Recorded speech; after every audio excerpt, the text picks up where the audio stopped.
Je suis l'alpha et l'oméga, le commencement et la fin. À celui qui a soif, je donnerai gratuitement de la source de l'eau de la vie.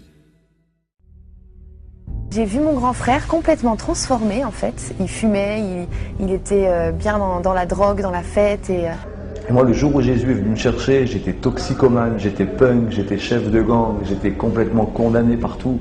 It was really a historical record of my life. That for all the years that I had lived, I was in darkness. Et j'ai pris cette Bible par hasard et je suis tombé sur un passage par hasard qui disait comme ça, mais le hasard c'est un train que Dieu prend pour passer incognito.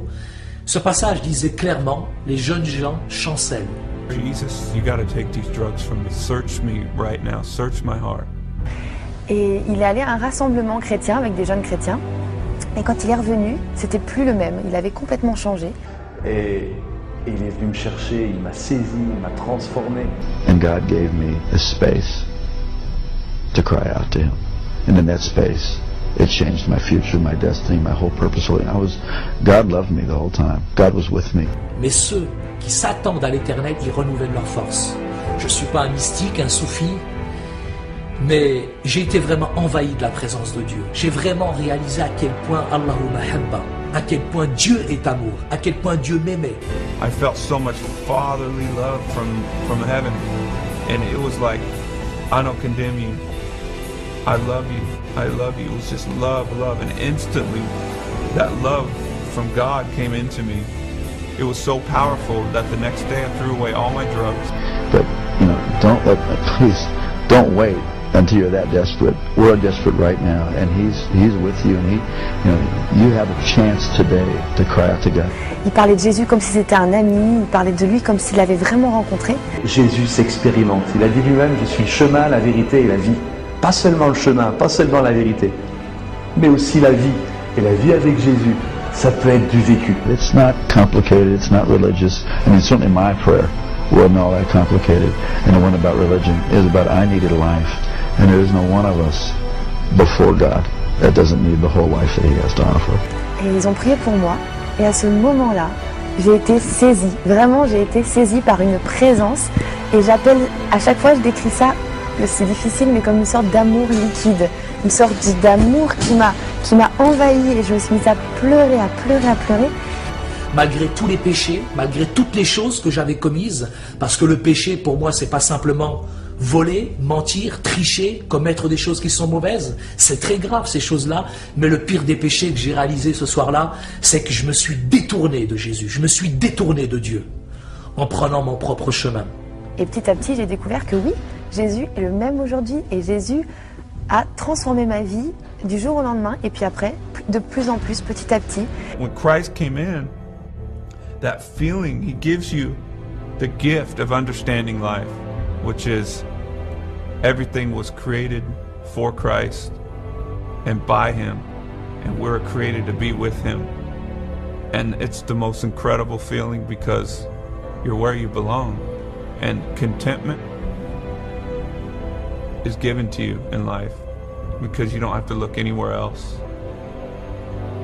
and you're exactly where you need to be, and the question about life is answered. Et ma vie d'aujourd'hui, elle est centrée sur un Dieu vivant qui jour après jour m'amène à aimer celui qui me hait, parce que j'ai compris qu'après 18 ans de guerre, la seule arme qui peut toucher un homme, c'est l'arme de l'amour. J'ai réalisé une chose, c'est que la religion, elle blanchit la surface, mais l'évangile lui transforme l'intérieur. Dieu n'a jamais voulu une religion, il veut une relation avec lui. La religion, c'est de bons principes de moralité, alors que l'évangile, c'est une divine proclamation. Une religion, c'est toutes les mêmes. On fait des efforts, on monte au niveau de Dieu et on n'y arrive jamais. Au travers des rites, au travers de plein de choses. Ce que Dieu a fait, c'est pas nous qui montons à son niveau, c'est lui qui est descendu à notre niveau, à la personne de Jésus, pour établir une relation. Puis cette relation, il l'avait avec toi. La religion, toutes les belles religions nous prennent, mais elles laissent l'homme, elles laissent Haït tel qu'il est. Mais quand la puissance de l'évangile pénètre dans un cœur, il fait véritablement de nous ce qu'on doit être.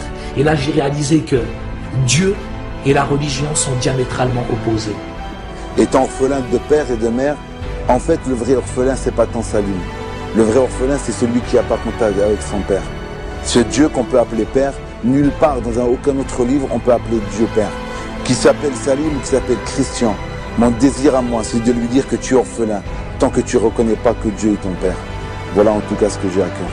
J'ai réalisé que l'évangile, c'est une relation concrète et palpable avec Dieu. Et ce soir-là, j'ai pleuré. J'ai pleuré sur ma misère. J'ai pleuré sur toutes les choses que j'avais commises qui étaient mauvaises. Tout le mal que j'avais fait à ma famille. Tout le mal que j'avais commis à l'extérieur aussi. Il est vrai que je montrais toujours les gens du doigt. Mais là, Jésus m'a demandé de regarder à l'intérieur de mon cœur.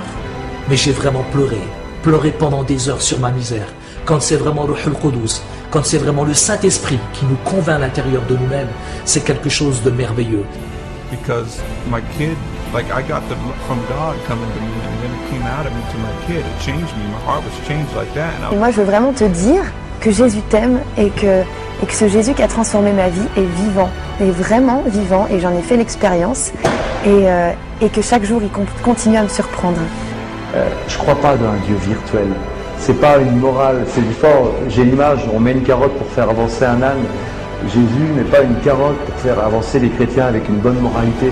Aujourd'hui, la plus grande des choses, c'est d'avoir réalisé que Jésus était le Sauveur, mais qu'il était aussi le Seigneur de ma vie. Et que lui seul, qui était parfait, pouvait prendre mes péchés, mes erreurs, au travers de Dil Messie, au travers de son sacrifice. It's usually fear that keeps us from doing that. Or like we say, well, I'm not good enough. That's the whole deal. We need God. Mais ces choses ont été écrites afin que vous croyiez que Jésus est le Christ, le Fils de Dieu, et qu'en croyant, vous ayez la vie en son nom.